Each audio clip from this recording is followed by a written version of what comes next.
Hello and good morning to everyone. Today we are starting another chapter of geography, that is chapter number 11, life in temperate grasslands. ठीक है, तो बहुत एक छोटा chapter है आपका ये ज्योग्राफी का लास्ट सेकंड चैप्टर है। तो स्टार्ट करते हैं इसको। तो इन चैप्टर में आप दो एरियाज़ के बारे में पढ़ेंगे वर्ल्ड के, जिनको हम बोलते हैं प्रेरीज और वेल्ड्स। तो कहाँ कहाँ पर है एरिया, क्यों इतने इंपॉर्टेंट है, क्यों इनमें हम इसको पढ़ना ज़रूरी है, देखते हैं ज़रा। तो let us start this chapter. So we are familiar with the forest, which are dense region covered with thick vegetations. Unlike a forest, grasslands are a region where grasses are the dominant type of plants life. तो देखिए, हमने अपने पिछले chapter में पढ़ा था, मैंने आपको शायद समझाया भी था कि एक होता है एरिया जहाँ पे खूब सारी रेनफॉल होती है, उस एरिया को हम बोलते हैं फॉरेस्ट। ओके, ऐसा एरिया जहाँ पे बहुत रेनफॉल होगी, बढ़िया सनलाइट है, वहाँ पे प्लांट ग्रोथ काफ़ी ज़्यादा होगी, वहाँ फॉरेस्ट बन जाएंगे। पर एक ऐसा एरिया जहाँ पर इतनी रेनफॉल नहीं है, मॉडरेट रेनफॉल, मॉडरेट सनलाइट मिल रही है, ऐसा मॉडरेट सा टेम्परेचर है, तो वहाँ पर ऐसे फॉरेस्ट नहीं उगेंगे, वहाँ पर उगता है आपके ग्रासलैंड्स। ओके, ग्रास ज़्यादा उगती है वहाँ पर। सो वर्ल्ड में कुछ बड़े बड़े ग्रासलैंड्स हैं। देखिए, ग्रासलैंड्स की खासियत क्या है कि यहाँ पर एग्रीकल्चर होने के बढ़िया जगह है। अगर आपको एग्रीकल्चर करना है तो आप देखिए, फॉरेस्ट में एग्रीकल्चर क्यों नहीं हो सकता, क्योंकि पानी बहुत गिरता है, बाढ़ आ जाएगी, आपकी क्रॉप ख़राब हो जाएंगी, और इतने बड़े फॉरेस्ट को हटाना भी पॉसिबल नहीं होता कई बार। ओके, तो ग्रासलैंड्स में क्या है, ग्रासलैंड्स एक तो एग्रीकल्चर के लिए भी बढ़िया जगह है, पानी थोड़ा बहुत गिर जाता है, और आप देख सकते हैं एनिमल्स, मेन क्या होता है, एनिमल हस्बेंड्री, जो ऐसे एनिमल्स होते हैं, शीप, गोट, हॉर्स, एस, ओके, ये सब जो एनिमल्स होते हैं आपके, इनको जो घास खाने वाले होते हैं, इनको घास काफ़ी मिल जाती है। सो ये जो वर्ल्ड के एरियाज़ हैं, दो हम बात करने वाले हैं, प्रेरीज और वेल्ड्स, ये वर्ल्ड के दो सबसे बड़े ग्रासलैंड्स हैं जहाँ पे एनिमल हस्बेंड्री बहुत हाई फाई है। तो आप देखेंगे एनिमल हस्बेंड्री हाई फाई है, तो मतलब यहाँ पे मिल्क प्रोडक्ट काफ़ी अच्छे होंगे। वैसे आजकल बोलने में बहुत ही प्राउड फील होता है कि one of the highest manufacturer of milk जो है वर्ल्ड में, वो इंडिया हो चुका है। ओके, पहले इंडिया नहीं था, इतने बड़े ग्रासलैंड्स इंडिया में नहीं है, उसके बाद भी India is the largest producer of milk. तो हम मुझे बताएंगे कि ऐसा क्या हुआ इंडिया में, जो मिल्क में जो है इंडिया नंबर 1 हो गया। ओके, ऑपरेशन फ्लड आप लोगों ने शायद सुना हो, डॉक्टर वर्गीसी कुरियन जो कि फाउंडर है अमूल के, उन्होंने स्टार्ट किया था, उसके बाद होता चला गया इंडिया में। तो हम पहले चैप्टर पढ़ लेते हैं वाला। So on the basis of climate, grasslands are of two types, दो टाइप के ग्रासलैंड्स हैं वर्ल्ड में, the temperate and the tropical. Temperate grasslands होते हैं, टेम्परेट एरियाज में देखने को मिलते हैं, थोड़ा ऊपर, थोड़ा लैटिट्यूड में अगर आप ऊपर जाएंगे वहाँ पर, और एक होते हैं ट्रॉपिकल ग्रासलैंड्स। तो grasslands are called by different names such as prairies, North America में प्रेरीज बोलते हैं ग्रासलैंड्स को, पैम्पास इन साउथ अमेरिका में बोलते हैं pampas, velds in South Africa, steppes in Russia and downs in Australia. तो हर एरिया में आप देख सकते हैं अलग अलग नाम है ग्रासलैंड्स के। हमें दो पढ़ने हैं, जैसे कि हमें आज पढ़ना है प्रेरीज और वेल्ड्स। तो प्रेरीज हम पढ़ने वाले नॉर्थ अमेरिका में, जो कि आप देख सकते हैं ये रहा नॉर्थ अमेरिका, ये बीचों बीच जो आपको दिख रहा है इतना इलाका, ये प्रेरीज का है नॉर्थ अमेरिका में। और हम पढ़ेंगे वेल्ड्स, जो कि है आपके साउथ अफ्रीका में। पढ़ते हैं हम लोग फटाफट। प्रेरीज क्या है? The temperate grasslands of North America known as prairies, they are gently sloping hilly lands which extend from the west of the Mississippi river to the foothills of Rocky mountains. तो आप देख सकते हैं ये Mississippi river, ये आप flow करती हुई दिख रही होगी, ओके, यहाँ पर, और ये ब्राउन एरिया, ये रॉकी माउंटेन्स का एरिया। तो रॉकी माउंटेन्स जहाँ खत्म होते हैं, वहाँ से लेकर ये आपके रिवर्स के एरियाज तक जो है आपका ये फैला हुआ है prairies grassland. The Great Lakes of North America, ये आपको दिख रही होंगी, ये 5 ग्रेट लेक्स, ठीक है, ये 5 जो लेक्स हैं इनको बोलते हैं ग्रेट लेक्स। मैंने इनको याद भी करवाया 8th क्लास में, मैंने बच्चों को एस होम करके मैंने याद करवाया था बच्चों को, 8th क्लास के बच्चों को शायद याद हो ये चीज़ कि एस होम करके हमने एक वो बनाया था याद करने के लिए। पढ़ लेंगे चलिए वापस इसको भी। Although the region is dominated by tall grass growing up to height of 2 meters, woodlands are also found in low-lying areas flanking the rivers.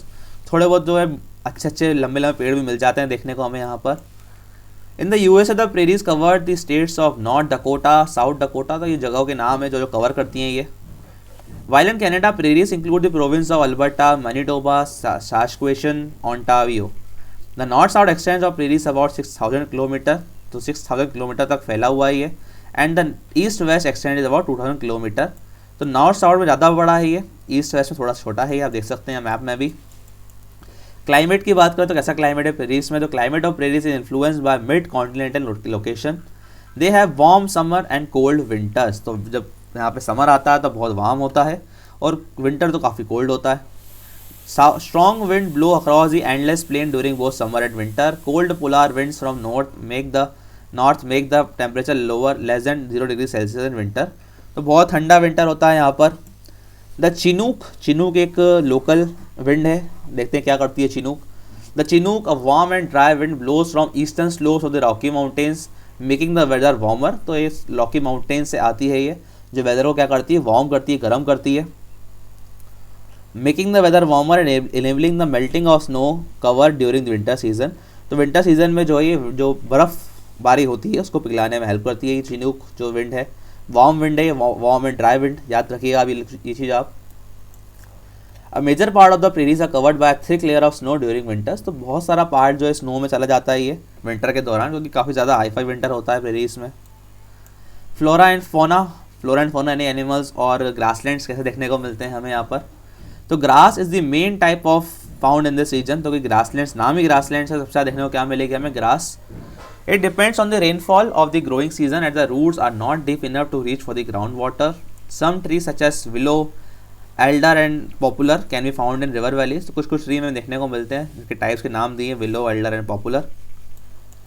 Areas having rainfall higher than 50 centimetre are suitable for farming, जहाँ पे थोड़ा बहुत rainfall अच्छी होती है वहाँ पे क्या होती है, फार्मिंग हो जाती है। और आपको पता भी होगा ये जो एरिया है प्रेरीज का, जो नॉर्थ अमेरिका का एरियाज है, इसको हम wheat bowl of the world भी बोलते हैं। Okay, wheat bowl of the world, क्योंकि सबसे ज़्यादा वीट प्रोडक्शन जो है वो यहीं पर होता है यूएस में, और यूएस आज भी वीट में नंबर 1 चल रहा है वीट प्रोडक्शन में, तो शायद चाइना हो गया I think. Some of the crops cultivated here are, सबसे ज़्यादा क्रॉप्स यहाँ पे जो उगती हैं वो है maize, potato, alfalfa, cotton, soybean. The other are comparatively low rainfall, are used for cattle grazing. ठीक है, the large farmland are called ranches which are looked after the cowboys, तो आपने देखा होगा यूएस में वो काउबॉयज का जो चलता है वो इसलिए चलता है क्योंकि ग्रासलैंड्स हैं और काफ़ी ज़्यादा एनिमल्स यहाँ पे पाले जाते हैं, एनिमल हस्बेंड्री बहुत कॉमन है। Animals found here are bisons, dogs, rabbits, coyote, horses, gophers, तो आप देख सकते हैं ज़्यादातर एनिमल्स जो है वो ग्रास ईटर्स ही हैं। The बाइसन्स were in large number before the arrival of European invaders but have come close to extension because of indiscriminate hunting, पहले बाइसन्स भी खूब देखने को मिलते थे पर यूरोपियंस आए और हंटिंग करना स्टार्ट करी तो उसके बाद से बाइसन्स की संख्या काफ़ी कम हो गई। लाइफ इन द रीजन, कैसी लाइफ है यहाँ पे लोगों की। The climatic region of prairies favours cultivation of a great variety of crops including corn, wheat, oat, barley, rye and oil seeds. The most prominent crop is wheat, जैसा हमने बात करी भी। The region is a well following advantages, कुछ advantage यहाँ रहने के, जैसे कि land is well trained and ideal for mechanised large scale agriculture, agriculture के लिए बहुत ही बढ़िया लैंड है वर्ल्ड की, आप देख सकते हैं बहुत ज़्यादा एग्रीकल्चर होता है यूएस में, इस एरियाज में। जब इंडिया में इतना एग्रीकल्चर नहीं हुआ करता था तब इंडिया भी जो है यूएस से ही अपनी सामान लेता था खाने पीने के, वीट और rice.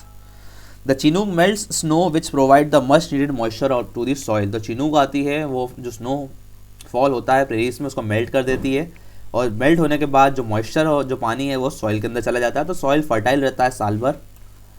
Agriculture is highly extensive and mechanised in this region, और काफ़ी मैकेनाइज्ड है क्योंकि यूएस काफ़ी टेक्निकली हाईफाई कंट्री है, तो यहाँ पे मशीन्स का भी काफ़ी यूज़ किया जाता है, लोगों के पास जो फार्म लैंड है वो भी काफ़ी बड़े बड़े हैं, तो बहुत ही एक्सटेंसिव एग्रीकल्चर होता है यहाँ पर। Contour ploughing and strip cropping are widely practice to reduce soil erosion, ठीक है, ये दो टाइप के अलग अलग टाइप के जो आपके क्रॉपिंग पैटर्न्स हैं वो यूज़ किए जाते हैं। Most of the work is done by farm machinery, ज़्यादातर काम जो मशीन्स ही करती हैं। As farms here are very large, क्योंकि फार्म जो लैंड है हर एक किसान के पास लैंड काफ़ी बड़ी बड़ी है। An average wheat farm being about 1000 hectares, तो एक 1000 एकड़ लोगों के पास फार्म है, आप देख सकते हैं यूएस में इस तरीके का सिस्टम चलता है। इंडिया में अगर आप देखेंगे इंडिया में लोगों के पास 1-2 एकड़ भी बहुत लोगों के पास है, ठीक है, और ये बात साइंटिफिकली प्रूवन है कि जब एक बहुत बड़े फार्म में एक साथ एग्रीकल्चर होता है वही मैकेनाइज्ड, तो जो एग्रीकल्चर होता है वो काफ़ी एक्सटेंसिव होता है, काफ़ी ज़्यादा प्रोडक्शन होता है इसमें। The USA and Canada are the two most developed country of the world lie in the prairies, तो प्रेरीज के कारण ही जो है कहीं ना कहीं यूएस और कनाडा काफ़ी डेवलप्ड कंट्रीज बनी गई। ये आप देख सकते हैं काउंटर प्लॉगिंग इस तरीके से होती है कुछ, ठीक है। इस एरिया को हम लोग ग्रीनरी ऑफ द वर्ल्ड भी बोलते हैं, हमने बात भी करी wheat ball of the earth, greenery of the world, क्योंकि काफ़ी हाईफाई मात्रा में यहाँ पे क्या प्रोड्यूस होता है, वीट। चले आगे बढ़ते हैं हम लोग वेल्ड्स पे। वेल्ड्स जो है ग्रासलैंड से साउथ अफ्रीका के, this grasslands are dominated by single layer of grass. The amount of grass covered depends on rainfall and the degree of grazing, कितना ग्रास यहाँ पे होगा वो डिपेंड करेगा रेनफॉल पर, जितना ज़्यादा रेनफॉल होती है ज़्यादा ग्रास, और करेगा डिपेंड ग्रेजिंग पर कि कितनी ज़्यादा घास जो है खाई जाती है, ख़त्म की जाती है। South Africa lies at the southern tip of African continent, तो ये है आपका साउथ अफ्रीका, सदर्न कॉन्टिनेंट के एंड पर है। ओके, ये आप देख सकते हैं काला हारी डेजर्ट है यहाँ पर, ये थोड़ा आपको दिख रहा होगा वेल्ड्स का हरा हरा इलाका,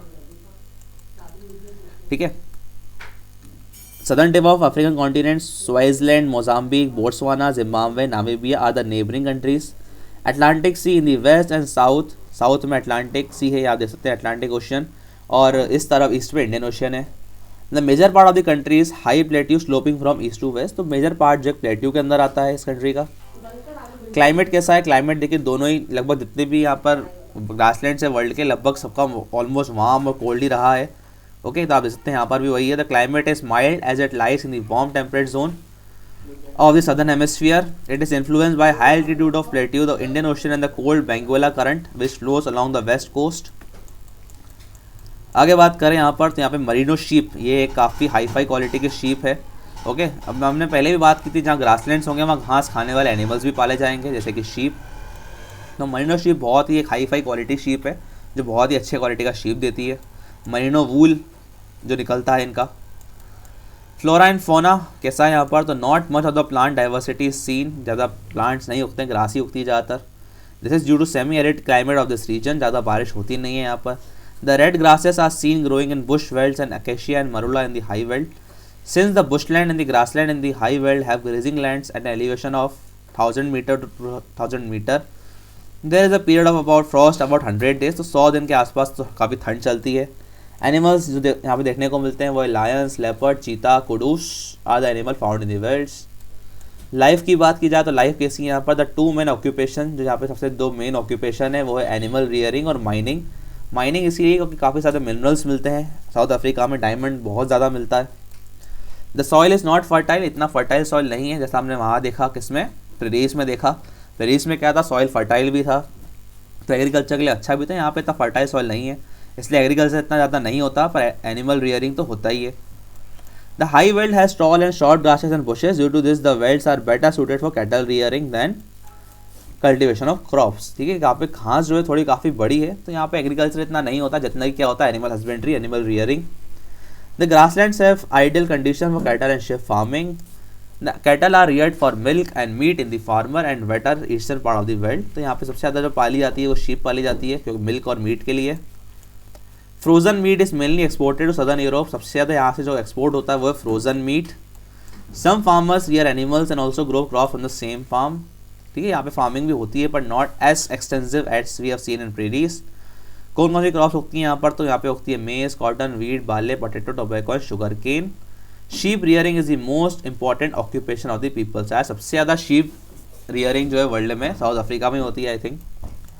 Fine quality of sheep is bred mainly for wool and it has given rise to a thriving wool industry in the world, क्योंकि sheep इतनी पाली जाती हैं तो wool भी काफ़ी निकलता है, तो wool industry काफ़ी डेवलप्ड है यहाँ पर।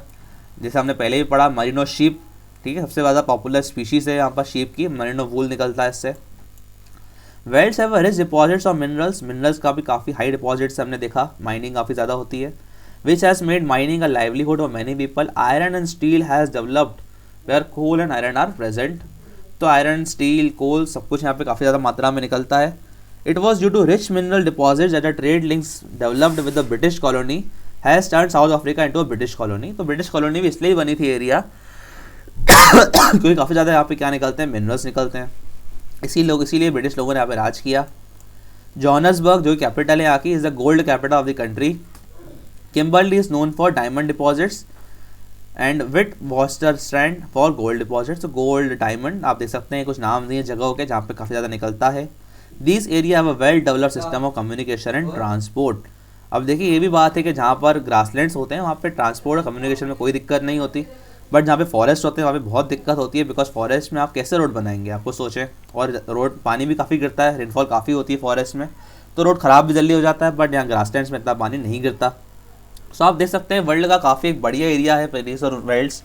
हमने बात करी प्रेरीज में तो ग्रीनरीज ऑफ द वर्ल्ड बोलते हैं इसको, बहुत एग्रीकल्चर होता है, और वेल्ड का एरिया में तो एग्रीकल्चर नहीं होता, तो शिप और एनिमल फार्मिंग बहुत ज़्यादा होती है। इन दी लास्ट रिकैप आप लोग पढ़ सकते हैं, वीडियो पॉज करके। रिकैप आप लोगों के लिए होता है पढ़ने के लिए, चैप्टर समझाना मेरा काम है, बहुत सिंपल चैप्टर है। हमने देखा दो एरियाज़ के बारे में, एक था प्रेरीज, एक था वेल्ड्स। प्रेरीज था नॉर्थ अमेरिका में और वेल्ड्स थे आपके साउथ अफ्रीका में। दोनों एरिया में कैसा क्लाइमेट है, क्या क्या लोग करते हैं, कैसा रहते हैं, we have seen almost everything. So in the last, thank you.